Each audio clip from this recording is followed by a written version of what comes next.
a gentleman sent me a message. Mr. Brown sent me a WhatsApp message. And he said on the message, I can show you the message, because I have it with me. It's a WhatsApp that came to me. I didn't ask for it. Maybe let me read it to you. Perhaps it might make life much easier for you.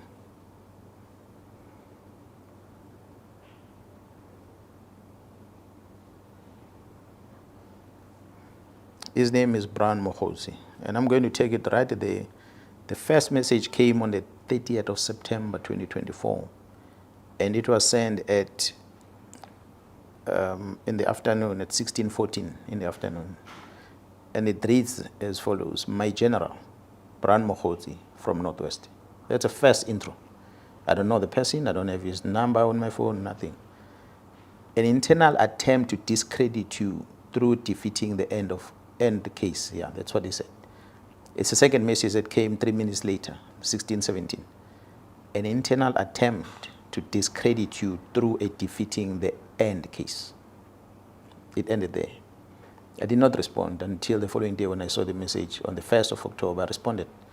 My response was that, morning, sir, what are you talking about? What defeating case are you referring to? And who is behind that?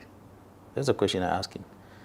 And that was about 7:44 in the morning, the following day, which was on the 1st of October.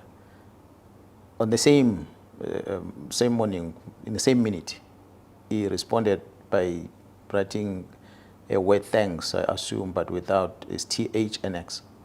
Thanks. And from there, same time, he sends me a KZN factual report. A factual report which is a report that, assuming, was drafted by the commander that was on the crime scene on the eve of that attempt arrest of that prison official. And this was directed to the provincial commission, which I never received. This factual report was directed to the provincial commissioner, and this very same factual report is not signed at the bottom. Although it's got the name of the member that was in charge, but so it is a report directed to me. It should have been signed, and it's dated on the 9th of January 2024. That was a day after the incident. So which means the member who was in charge was communicating to me that as per the engagement the previous night, this is what he has done. So this was a factual report. That was never sent to you? Which I never received. Maybe it might have been processed somehow, but I never received it. And this COP one is not signed. So he sends me this. The first question is, but where will a civilian person guess this thing? I have never heard of a name, Brown Mokgotsi, before in the police. So he sends me that factual report. And immediately, same time, he sends me the copy of OP entry. Someone took a photo of that OP entry, which is accompanying this report, which basically contains the same thing as 2 pages of the OP entry, containing the same thing that is on the OP. And after that, 7:51, the next message is, please handle confidentially. A meeting with the complainant will revert. That's his message. Next message, which he sends at 8:37, am in Lusikisiki today. Well, that's a WhatsApp message, which means I am in Lusikisiki today. And the next messages come after that. General Khumalo, DivCom, just checked your standing with him. Now introduce something else. He's still busy with the prison. Now introduce General Khumalo. General Khumalo, DivCom, just check your standing with him. Yesterday, he pushed a negative narrative about you on the CITs in KZN. Again, the same complainant spoke with him. And then from there, he attaches a screenshot of a presentation, assuming was a confidential meeting, this one, which a crime intelligence was presenting their policies. He has a copy of that first slide. Could it be that he was in that meeting, or someone who was in that meeting took that picture and sent it to him? Well, I didn't know. So this was to him to prove that I must trust him because he's making a reference to crime intelligence. Now, my response to him was that I hope you understand. No, sorry. He writes another message again. He says, I hope you understand, will revert. Confidentially is key here. That's still him. And then I gave him a lengthy response, which was sent to him on the same date at 9:25. Maybe let me read that response again I sent to him. I know that matter very well, which was an alleged operation that was conducted at the premises of a high-ranking TCS officer without a search warrant. That was a state house, which is within TCS premises. Who doesn't know that at prison there are too many illegal activities taking place? The alleged illicit goods were found in the dustbin which was outside the house. Those members felt that only the TCS senior must be held responsible, hence they wanted to charge her. It is a known secret that there are many illegal activities that are taking place within TCS, so to simply blame the house tenant for items that are found inside the dustbin was malicious, and it would have not been successfully prosecuted, and a civil claim would have been registered against the ACPS. The minister will learn the truth one day about the items which have been about that team which have been complaining that I have made them conduct crime-fighting operations which are outside their mandate, although when they want to, they do such duties. For example, this one, which was carried out without following legal process, and let alone informing either myself nor the district commissioner. That was my response first. And then the second response about the DIVCOM, I asked him, what did he say about me when I was talking about Jaro Kumar? And then he responded on my first message. He says, the minister is briefed. He has just arrived in Lusikisiki. General, this must be in your chest. The next message. And well, I responded to him and said, trust me on this one. And he responded again, you are having your interest, and that maybe you are having your own cartel. You don't listen to CI. Then Masimula intercepted him, meaning Masimula was in a meeting when Khumalo was uttering these words, and Masimula intercepted him. And also spoke about your provincial CI. Remember, he is retiring next month. And I responded, I said, please get me that presentation if there is one to confirm, or otherwise if there is any recording. That's me asking him. And his response was that nothing. General Khan will brief you next week. So introduce now General Khan. General Khan was brief you next week.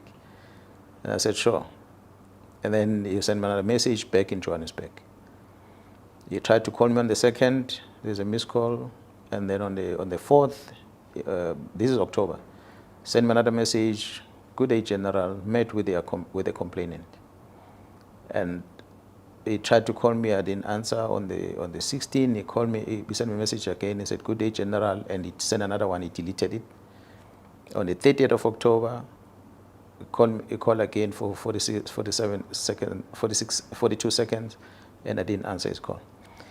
So I never spoken to him again. He has never sent me any message again. So it was then where I wanted to verify whether this so-called Brown Mokgotsi, who then alleges that he was a Lusikisiki and the minister is aware of these allegations that he's talking about, because I did ask him specifically about this, what he's saying. Where exactly where he mentioned the minister? Oh yeah, that was at 9:28. The minister is briefed. He has just arrived in Lusikisiki. Now I knew on that day there was that massacre, and the minister was visiting there at Lusikisiki.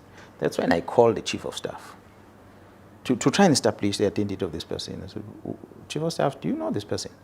That's when the chief of staff confirmed to me that yes, he knows him, that he's close to the minister. So when I went to Parliament, I pulled it from there. I told parliamentarians, I said, the person who introduced anything about the prison was a person who's outside this police. and his name is so and so, and this is what he claims to be close to the minister. When I phoned the chief of staff to verify his identity, the chief of staff confirmed that yes, indeed, the guy is close to the minister, but he's not working for the ministry. He's maybe a politician or somewhere from Northwest. So, but how will a person who's outside the department have in his possession information from the police, a report as well as a copy of the OP? How does he get hold of it? And then he make reference to him in Ligisigisi with the minister, and the minister has been briefed, and he make a reference of Gerald Khan, who is going to brief me about more information. So it was just strange, but I never wanted to get involved with it. I concluded that perhaps this whole thing is coming up as a result of my acceptance of an appointment to be a presiding officer of a matter against Gerald Khan. And I believe at the time, because the lawyers were sending me emails and the likes, I started believing that, so someone perhaps wants me to back off from the case, and I will not back off from the case, because I accepted that I'm going to preside over that. There must be fairness on both sides. What is the interest of the employer and what is the interest of the employee? That's why I went for that hearing. And the matter set, and I felt that I dealt with it fairly, and I cleared Gerald Khan on all those charges that they were leveling against him. And instead, which was strange, that the charges that level against Gerald Khan, never mind the media issues that came up, but prior to that, but the charges that were leveled against him were coming from the recommendation from the IPID. It is the IPID that initiated it, that he must be charged, together with the others from DPCI. But those at DPCI, investigation was done and they were not subjected to disciplinary hearing. But Khan was. And I sat there and I listened to the matter. And I cleared him. So when I cleared him, suddenly, after that, IPID started their investigation. That's what became strange as to, but okay, IPID, you are now starting with the investigation. Could it be that my finding against Khan did not favor you? Or what is the reason? It was strange. And then they throw the minister's name on it. And again, I wrote to the minister, Minister, they're throwing your name on this thing. Is there any evidence that did you communicate with them? The minister sent me an email. He said, no, he never did that. You must ask IPID. So I had no reason not to believe what the minister is saying, because he said he never did that. They just wrote his name there, but they did not produce anything as an evidence of saying that the minister did refer this thing to them. So it remained an IPID thing. So where the IPID is going with it, there was a media statement of saying, no, it didn't come from the minister, it was a whistleblower or an anonymous complaint. And I'm thinking, how do you have an anonymous complaint on a matter that is in a public place for 2 months? Even went to the portfolio committee. We ventilated on this in the portfolio committee. Suddenly you are investigating a tip-off about that. The very same thing. The same thing that Mr. Brown Mokgotsi has. He has it on his phone. In September last year, a new IPID are getting it now anonymously. So for me, I just felt, you know what, let them investigate whatever they're investigating. So you hear what I'm talking about. I never mentioned Gerald Sibia, not once. The whole thing about the correctional service, it started there, introduced to me by a person who claimed to be close to the minister. The only person he mentions in the report is Gerald Khan. And I go for the hearing, and the outcome of the hearing favors Gerald, very same Gerald Khan. And next thing, the IPID, who the one that made the recommendation about charging Khan, they are now suddenly investigating this one. So for me, my suspicion on all these things about correctional service is that somebody within IPID wanted Khan gone. By all means, they wanted to get rid of him from the organization. And not only him, and the others that were recommended. But they were not successful, because we did not just go in a disciplinary hearing with our eyes blind. We tested evidence, and as a police officer, it pained me to see that the person who saved the organization's image, Gerald Khan, in 2021, is the one now who's been subjected to a case like that. And it was just not fair.